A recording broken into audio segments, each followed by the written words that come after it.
Welcome back to the Coaching Life Podcast, episode or season 8? 4. 13. 13. Yeah. What the heck?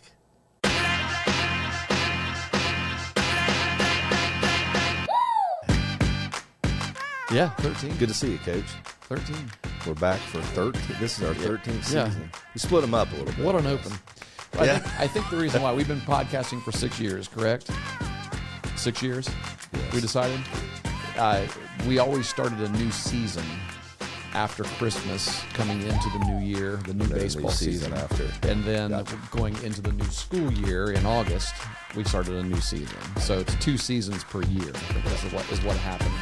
I mean, how much are we switching up? Our intro and outro music, things like that. So yeah. It's good. Good to see you. And it's almost baseball season. It's almost baseball season. It's almost the end of our recording session today. We sat in here and talked for an hour and a half, and we have a half an hour left to do a podcast. Yep, we wanted to be mindful of the chit chat at the beginning of the episode, so we didn't hit record soon enough. But we got a lot to catch up on. That's what happened. So we didn't necessarily want to record it, but yeah, I don't know why we didn't. It would have been boring. That's why. People wouldn't have liked it. Yeah, exactly. exactly. But maybe people will like what we're going to talk about here a little bit. And maybe a shorter episode might fit us a little bit, although I'm sure there's no way that you can cover all the content that you heard or witnessed. We're going to talk about this, and there's no way I can cover all that. That's true. Yep. That's true. Yeah, I was at the American Baseball Coaches Association convention last week, and this is a national. This is is a 15,000 member organization. Yep. And upwards of 10,000 plus people attend this. Around 8,000 coaches from all levels of the sport. It is good for youth coaches. They have youth coach sessions that are specifically built for youth coaches. It is good for high school coaches. Obviously, there are a lot of high school coaches that go to this.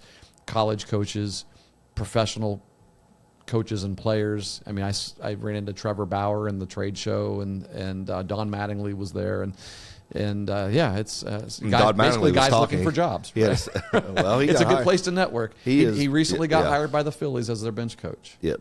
Yeah. And he led some sessions, right? He did. He and Harold Reynolds did a session on hitting. Yeah, which was so good. We could talk about that a little bit. It was good. Yeah, there's a shift coming back. You could even see it in the hitting gurus online on the Twitter experts. Mm-hmm. They are saying this was refreshing to hear a guy who had the kind of success that he did. Granted, people will argue the pitching was different, although he hit off of Randy Johnson. How different was it, really? I mean, Randy Johnson was pretty. I'd like to see. He was okay. I'd like to see guys stand in the box with him today. I mean, because not only could those guys throw hard, they could also pitch. Yeah. Greg Maddux could pitch, and he's going to get you out. Yeah. He may not throw 100, but good luck. Mm-hmm. And so, we could argue, those things, but yeah, Mattingly was there. It's pretty cool. On day one, you've got. I always go on Thursday. There's no sessions. There's no main sessions on Thursday. The board people roll in on Wednesday, I think, Tuesday or Wednesday. They roll in and they start getting things ready to go. They have their meetings. But then on Thursday, all day long, there are different meetings for the different organizations. So like you have your NCAA D1, D2, D3 rules meetings. You've got NAIA rules meetings. You have JUCO rules meetings. So they're in all these different meetings are set up in the convention center. In Columbus, this was at the Greater Columbus Convention Center where they have the Arnold Classic, the Arnold Schwarzenegger Classic.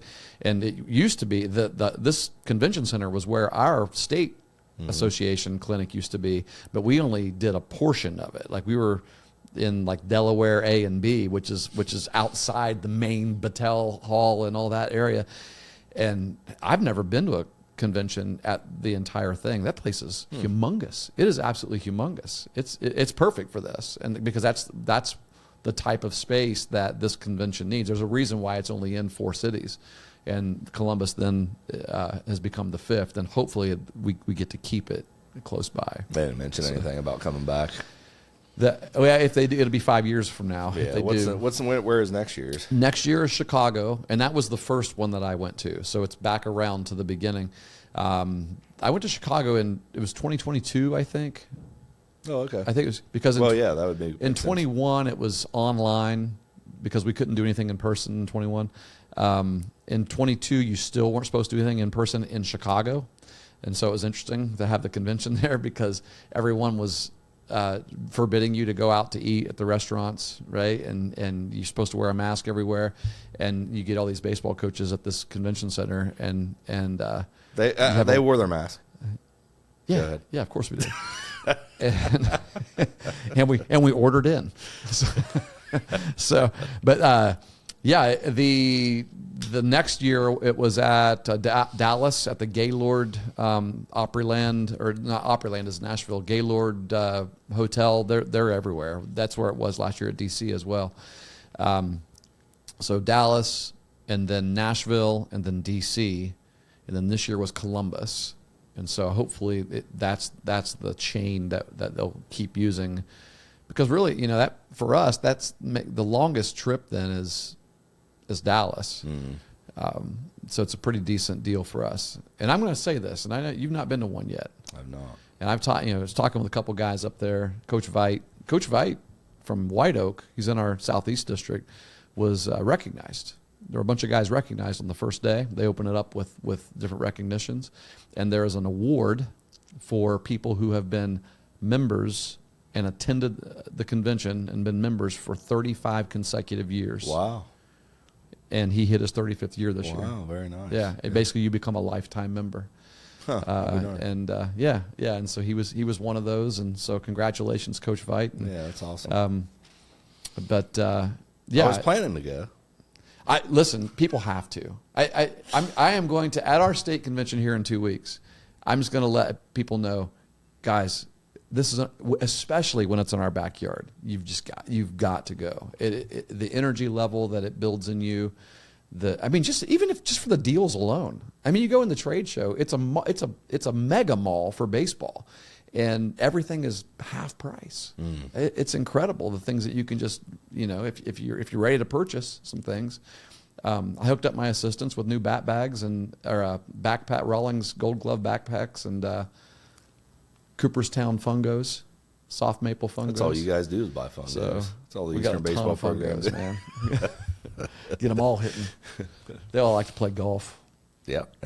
So, what was your most favorite session of the week? My favorite session. So, man, there's so many. Yeah, I know that's a tough question. It was easier last year, I think, to pick out a favorite session, but than it was this year, because everyone had something that was just a good takeaway. It opened up with Jay Johnson from LSU, because they always open up with last year's World Series winner, World Series winner, and Jay Johnson was really good. He knows how to build a really strong baseball culture, but. One of the things that he talked about, and I'll just go because I took a lot of notes with his session, and I've got some things marked here that he said. He always comes in every year and he has his he asks himself a question, after the first couple weeks, or just every now and then. He said, I like to ask myself a question, and that question is, if I want my team to be more blank, then I need to be more, or I need to be blank. And the idea is, there's a reason why your team isn't what you want it to be, and we have to stop looking at them as the reason why, and we got to start looking at ourselves. Yeah, we've got to. Yeah, it really is.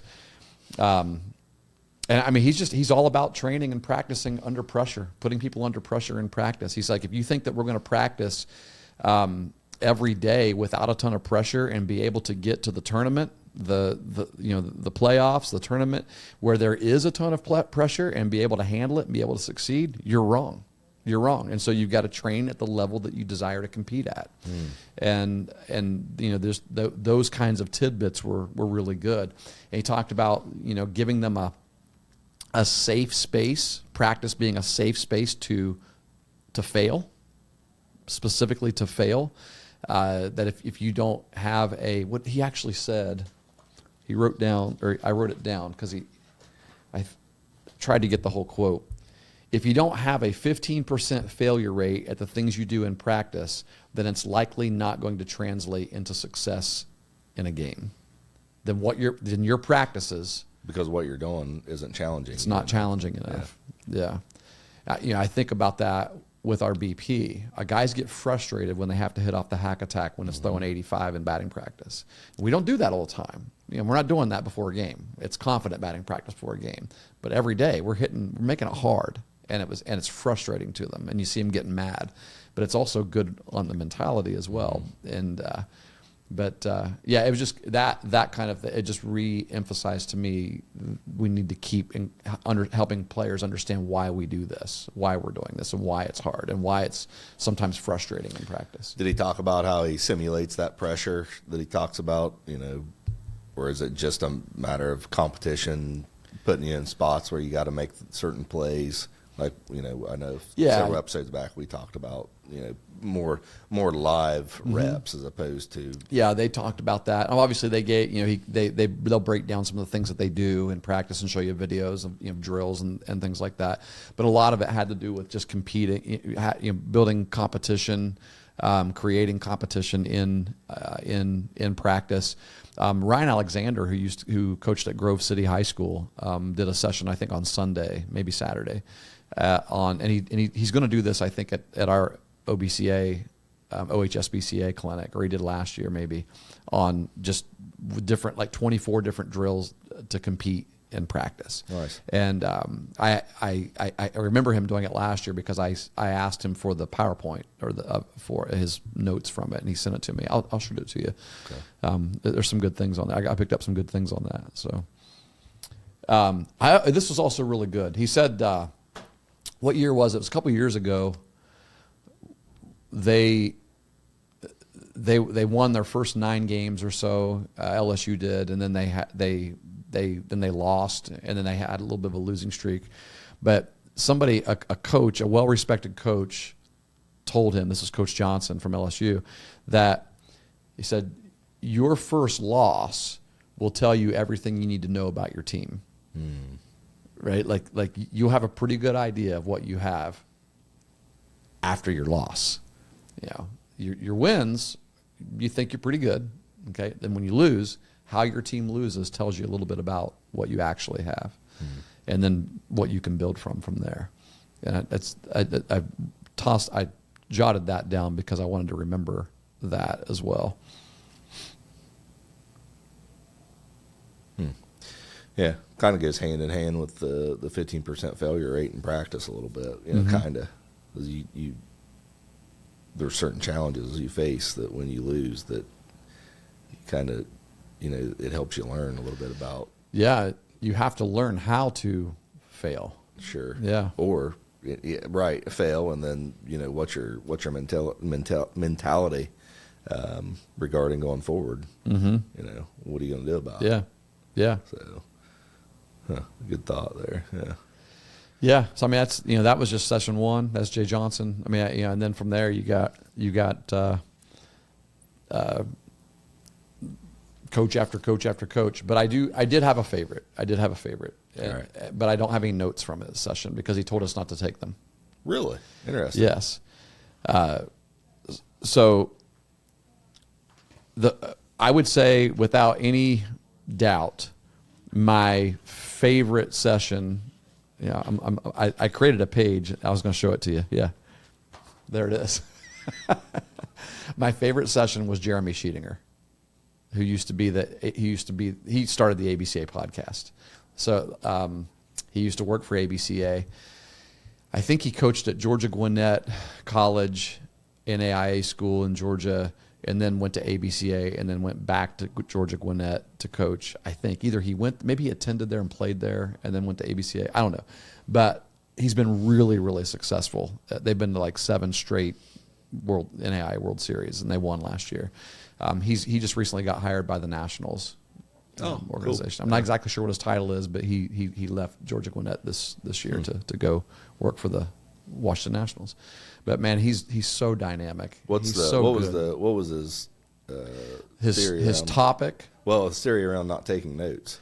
So he talked about how he's like, I know you guys all come to all of the best coaches, and really everybody's got their notes out, their notebook out, and their pens, and they're taking. He said, we're just trying to take down as much stuff as we can, as many ideas as we can to take home with us, and that's awesome. He said, I've been where you are, but he said, I just kind of want to ask you guys to just sit back and let's just talk. Let's just listen for a second. And in order to help you be able to do that without feeling like you're missing something, I want you to scan this QR code. He put a QR code up on the screens, and we scanned it. It was a Google Drive with everything that he said, with his notes, with his PowerPoint, with his videos, with just very detailed outline of what he went through.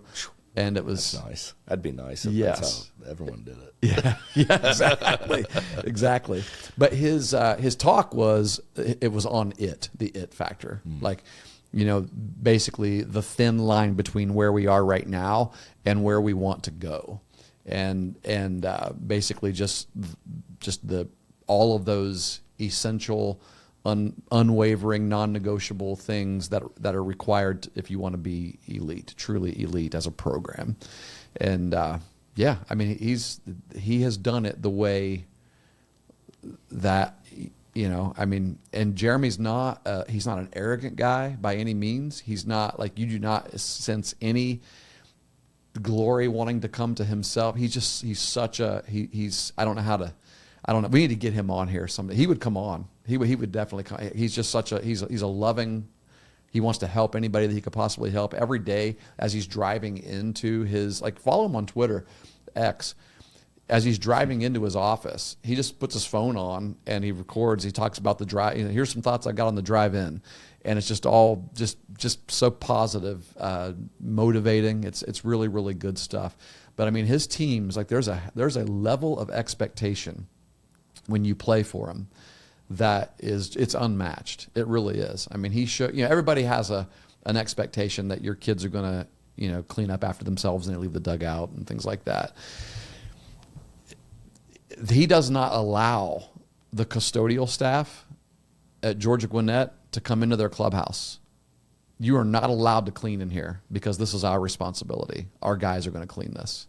Our guys are going to pick up. And he took pictures of just after, this is what a normal day of practice, the end of practice, what it looks like. They would go to the hotel when they're on a weekend trip and you spend the night at a hotel. He sent pictures of what they do. Before every player leaves their hotel room, they take the sheets and the pillowcases off, ball them up, put them on the floor at the foot of the bed. They gather up all the towels and washcloths that they used and put them put them together so that they're easy to grab. All of them, they don't have to go looking around for them. And all the different trash cans and containers, they put those all, combine everything into one trash bag. They take trash bags with them and everybody has one. And basically, when every player on his team leaves their hotel rooms, usually probably 3 or 4 kids in a hotel room, when they all leave, they all look the same. And they go ahead and they at least do that portion for the staff and let them know that this, we recognize that this is hard, and we want to do that for you. Just those kinds of little things, right? They build something. Those requiring a kid, players, kids, your team to do that, build something in them that makes them want to do a little better, to be a little better, and it all translates to the baseball field, but it also translates in everything else in life. Yeah, because he even said, guys, it's just the way it. Like he said, I'm going to do that when I leave here today. When I check out of my hotel room, I'll do the same thing. That's just my expectation for myself, and I'm going to expect my guys to do it as well. Very some things were very convicting, and things that I feel like there are things that I feel like I'm pretty good at having our guys do it. But then when I hear somebody who goes the extra mile, it's like, no, I guess I don't. I'm going to do a little better. Yeah. Does he let them wear slides on campus though? I think that's the big question. At like Prime? Yeah. That I don't know. He didn't mention anything about that. They have fun. He allows them to have. They have personality and have fun. And well, that's like the misnomer. Like, but there are things like that. There are. And this isn't a Prime thing. We do this, but he had a picture of him standing in the dugout talking to the team, and then he had another picture of one of his players talking to the team, and it was exactly the same. Not a single person had their sunglasses on. When a coach or a player is speaking to the team, when somebody's talking to the team, or when you're talking with anybody, take your sunglasses off. He said, I do not want to speak to someone who's got sunglasses on. I want to see your eyeballs. And he said, I won't do it to you, and I don't want you to do it to me. And so you've got that. Everybody's engaged. Everybody's right there with you 100% of the time. And those are that's a rule for me too. But how hard do I really enforce it? That's a rule for you about the sunglasses? Yeah. Really? But sometimes we forget to enforce it, and sometimes when you're talking and kids are looking down, spitting sunflower seeds or whatever, we don't stop and say, what's our expectation? Right. And it's just a reminder that that needs to happen. Mm-hmm. And there's people be like, really, why the military stuff? Yeah. Right? Why is it important? Because it's a detail. It's a detail. It's putting on your socks the right way. Yeah. Just like, that's what I was going to say. Just like John Wooden says about the most important part of your preparation for basketball game is the way you put on your socks, and then you tie your shoes. Yeah. Yep. I'll tell you something funny that happened during his talk. So so most of the speakers probably send their presentation or whatever to the ABCA, and then they run it on their machine or whatever. But they didn't, because they always have the ABCA logo at the bottom of the screen, and then the presentation and all that. There's kind of a frame around it. Well, that frame wasn't on there, so he was obviously using his own computer. And I don't know if he planned this or if it just happened, but it was funny. And that is right at the beginning of his presentation, he was showing a video. And you know how when your computer's on, if somebody, when we're recording, sometimes when someone texts me, you see the bubble come down. You can see who it is in the first couple lines of what they said. Well, it was his wife. He got a text from his wife while that video was playing, and it said something like, "Hey, give me a call as soon as you can, whenever you can." And what made me think that maybe he planned it is what happened after that. Was excited, everybody laughed. He's like, hey, obviously you guys see that I need to FaceTime with my wife here as soon as we're done. But then the next video he showed, he gets a text from Coach Butch Chaffin. Okay. Because he had said something, he talked about Butch or whatever, and then when the next video rolls in, Butch Chaffin's number rolls up in the top of the screen, and it says, "Hey, you're doing great, Sheets. I got to go though, because if I don't leave now, I'm gonna need to change my pants." He said, "I got to go to the restroom." so Coach Chaffin was there. Yeah, I saw Butch. Yeah,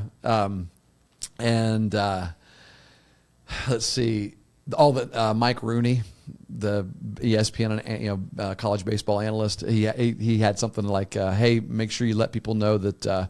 At the end of your talk, don't forget to let them know that beers are on you at the Hyatt. Wait, texted him? See, I don't think these are actually. I feel like he did this because they just kept. Because the next one was from Taylor Swift. The next one was from Sydney Sweeney saying, "Hey, tell your wife that she's one lucky lady." So I got a feeling that he recorded that, because you can't, unless you have those people's name in your phone, their name isn't going to pop in. It's whatever you have typed in as their name. Yeah, maybe he has them. Maybe they're contacts. So yeah, it was That's fun, good stuff. Yeah, but that just kind of shows you he's got a great sense of humor. Back in the days when he was doing the ABCA podcast, it was really. I mean, it's still good, but you could just feel his energy and his sense of humor, and and you could tell there's a reason why his teams are successful and kids want to play for him. So yeah, that was without a doubt my favorite session. So. Good deal. Good deal. Sorry I missed it. Yeah. So that going back to that, that's what I was going to say. We have got to find a way to get as many of our guys in our district to go, especially the next time it's around. I don't want them to go. One way that we can fix that is you just got to stop coaching basketball. I'm sorry. I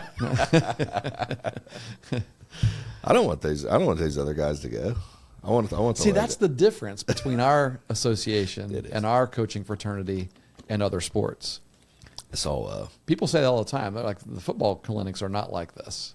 Like everybody's just to themselves. And Morgan Stevens last night, the basketball game, and he came over and we were talking, and there's a guy standing there with me, and after Morgan left, I told him who he was, and he, like, why do you guys have such a good relationship, you know?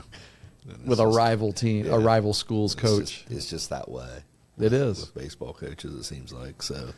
It is different, and it's really a privilege to be able to be a part of it. So yeah, even some of the most heated games that you've played in, there's still there's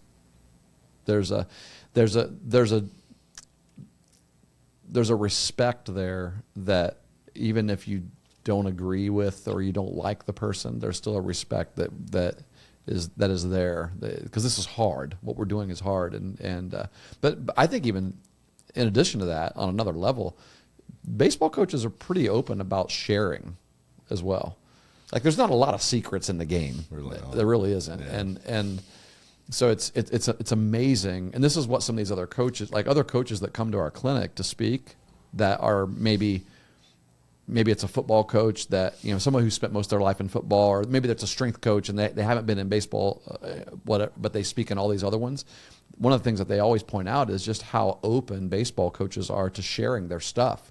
You just don't see that in other sports. And maybe it's because the strategy is built into the game more than you got to bring your strategy to the game that you play. Yeah. And so because the strategy is built into the game, it's the same.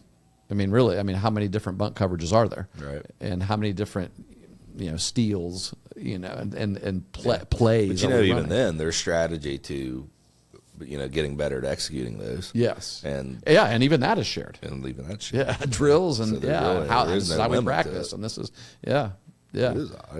we want people to be the best they can be in the game, and it's. I feel like it would be odd, and maybe this happens, and I just don't know it, because I'm not at that level, but for a varsity basketball coach to be sitting with another varsity basketball coach and be telling them this is our offensive system, and this is the goals that we try to accomplish out of it, and this is what we try to do. That probably doesn't happen very often. It probably doesn't. Yeah.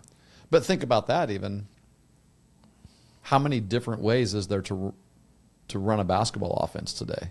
Because even in that sport, everybody's doing the same thing pretty much. Yeah. I mean, can you come up with a new play or a new read and react style of offense that's really going to, I think over the years, how much at a fundamental level, you're right. I mean, it's all. I mean, if you run flex, you know what's coming. Yeah, and it's all broken down that way. I think more of maybe this is who we had. This is why I chose to run this, and we didn't try to do this as much, but we tried to focus on this. So just things like that, I would say. But yeah, you're right. I mean, really, all sports, at a very fundamental level, it's in basketball, if you can dribble and shoot, right, you're probably going to be a good player. But and know the game, be smart, be able to react and anticipate and things like that. Not trying to, it's not an easy sport to play by any stretch of imagination. I'm just saying. Oh, right. There's fundamental things that everybody does, and that's true. That's how you manage those and train them is the secret, I guess. But just I feel that way, and I've talked to a lot of basketball coaches don't attend their clinics. I feel like our state clinic and thing is much more attended by baseball coaches across the state, and It's just something that we in this state it is. Yeah. We know that. The OHSAA people tell us that all the time. So yeah. Hey, I'll tell you something. This is going to be really boring to our listeners, but we're going to switch our PitchCom device this year. Oh, you are. You're going away from.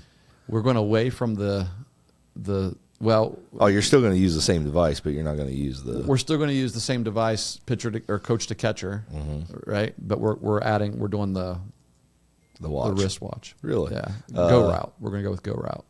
Oh, okay, so it is a different device. I got you. It is. You're adding that for the catcher or for the pitcher? Well, because we can add to the pitcher as Right. well. I filled out that form saying that we want to do it. We want to test it, and so the reason why we're going to do that is because it's coming. They've got to be open. They got to be getting close to opening up to all 9 guys, and well, that'd be good. Yes, that makes a lot more sense than just pitcher catcher. Yeah. But the pitcher catcher thing is going to work out for us pretty good this year because we got a couple pitchers that don't know how to read signs, and so it's going to be really helpful. Like when we told Caleb, when we told one of our catchers, we're going to be able to communicate with the pitcher most likely this year. He's like, oh, that's good. Because half the time, this particular guy can't read a sign or he can't see him or whatever, And so it's pretty. Check out the Go Route system. They're giving a really good deal for Ohio high school coaches with basically because they know that we can only use 2. So it's a package deal of 2 watches for pitcher catcher and then a tablet, which the tablet for that is just like a big phone. But then he's like, when NFHS says opens it up to all 9 players, you can just add to it and you get a bigger tablet. I don't like the watch. I didn't think I did either, but the more I talked to people, the more I saw the presentation of it, and I saw how you could literally program whatever you want to say. I mean, so if you do any kind of scouting report, like I do detailed scouting reports with your guys because you have your charts open, but I said charts, your charts, your charts are open. I charted when you told me that I had my charts open.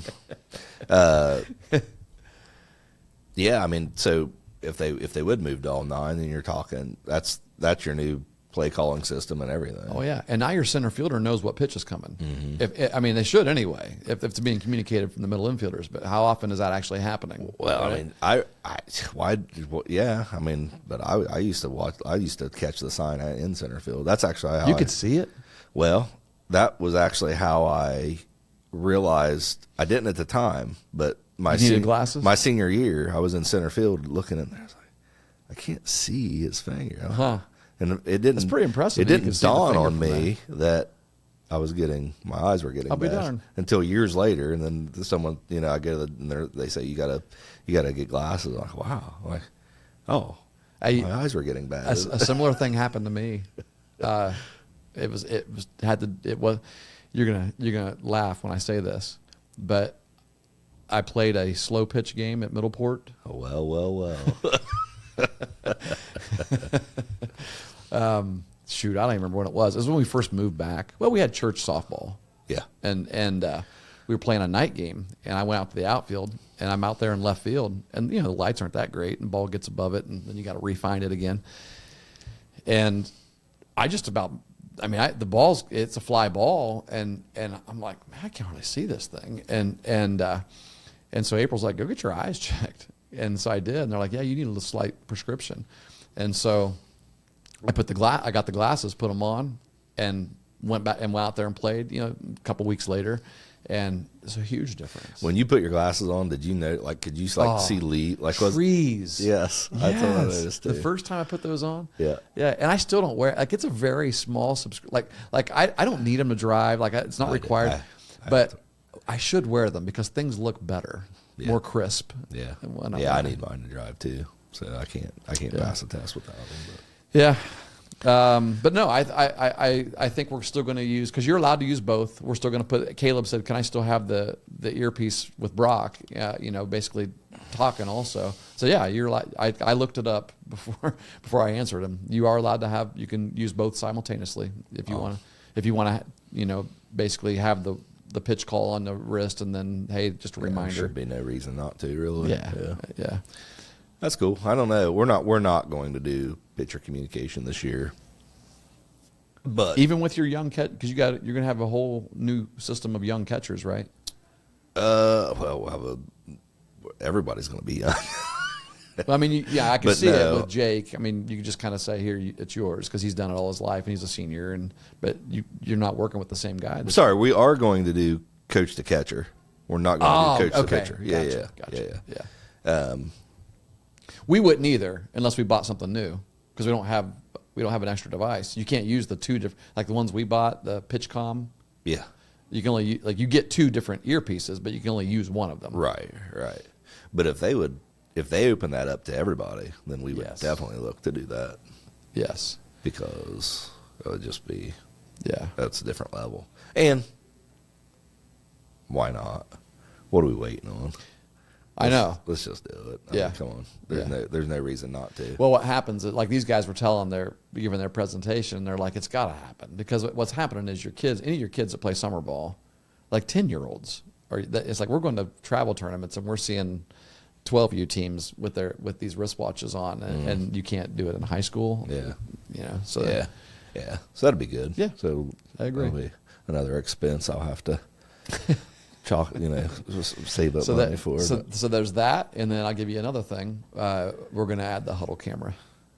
You are going to get the huddle camera. Yeah, I think we're going to get we're going to get one we're not going to get the permanently installed camera. We're going to use one that can be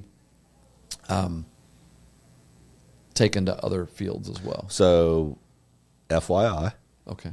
I filmed our open gym the other night on Huddle with my phone. How did it work out for you? Perfect. You used your phone. Yes. So you can almost use any smart device to do that. I've got a Mevo Start. And you know, camera. Yeah. As long as you can put the app on it, as long as you put the Huddle app on it, and it's boom. Oh, You got to have. I have to look to see if it you can't use a GoPro. support it. Yeah, You know what I mean? Mevo supports a lot of apps. But like an iPad or an iPhone has a great camera on it. Yeah. So it's going to record. I know there's a well. partnership with Mevo and Game Changer because I Yes. saw that their Yeah. booth. So they may not have a huddle. But I your filmed phone. it and then went back and watched it, and it was like, so you go into Huddle and basically you have your schedule in there and you just game day, pick the game, record, boom, and it starts right up. So you're going to set your phone up on like a link spider on the fence, and Yeah, I got to get a one of those. yeah. Just like I do with my GoPro. But yeah, I'm going to do that. I think I'm going to try to use a different phone, but I know too, and I haven't asked, we have some iPads that before we got our Huddle camera in our gym, our basketball team had used those iPads to do the same thing. Yeah. So I might use those. Do you have iPads. good Wi-Fi at your field? No. So See, that's the thing. Is I do. I would have to we're get going to it be set using up. phone data most places that we go, most likely. Probably. And that's why you probably At our home field right now, that's what we'll be using. Yeah. But you don't have to you don't have to use phone data unless you're streaming it. That's the power of the Wi-Fi. Because what happens is true. It'll record and then you can upload it. How long did it take to upload it? Well, Or did you stream it? yeah, I use my phone data. I must have. It was there immediately. Oh, okay. But then you hit a button and it sends it to the assist, which if it's a game, they're going to stat it. Yeah. That's Now, awesome. normally that takes about 24 hours to get back. Yeah. But it's just an AI thing, right? I don't think so. I think they have a staff that does it. Yeah. That's why it takes so long. Yeah. See, that's one of the new features with Game Changer also this year. Yeah. Is that they're testing like a smart system that I don't know if no, you still have to stat it. Yeah, that'd during be the game. crazy. But you know what? It's probably not that far off. But no, I know what it is. It's their clips. They're shorter clip. Like you know how Game Changer gives you the clips of the game. If you video, like we didn't use it, the video portion of it. But if you video, it gives you a bunch of different Huddle does highlights that that you too. can watch. It's going to condense those. It's going to condense them, make them even smaller, and put them in one video. So you can basically watch a 15-minute video of all the highlights of the game. We got people waiting on us. I want to Getting close, yeah. I want to close with something. Okay. If I can get through it. Britton Young, member of the Meigs High School baseball program. He played, I think, 2016, 2020, somewhere right before COVID. I think he graduated. Maybe it was 14 to 18, whatever. Was a catcher and an outfielder.